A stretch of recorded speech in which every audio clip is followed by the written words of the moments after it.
Lukas here with FastCap. I'm looking at our best fence system here, and we listened to you guys, our customers, and we made a couple updates to make this system better.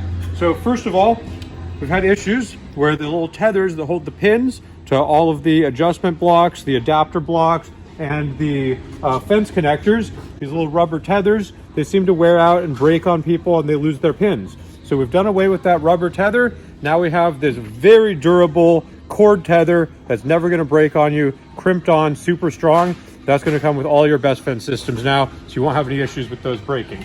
Then another thing we've updated is our stop. So this is our old stop, and on our old stop, it had some adjustment here where you could slide it left to right, but not very far. And so with the stop, when you set it up, the first thing you want to do is set this to read 0, and then you want to cut off your board. Well, you want to move this as far when it's at 0 out as you possibly can, so you're cutting as little off to begin with, and then each time you want to re-zero your stop, you want to loosen that and slide it in just a little bit. Well, we've made the slot nice and long now so that you have a lot of different times that you can re-zero that saw before you run out and have to buy a new piece of wood. And if you do cut that wood all the way off, we sell replacements of just the wood piece that you can get on our website. So those are our updates to our best fence version 6 system. Hope you enjoy.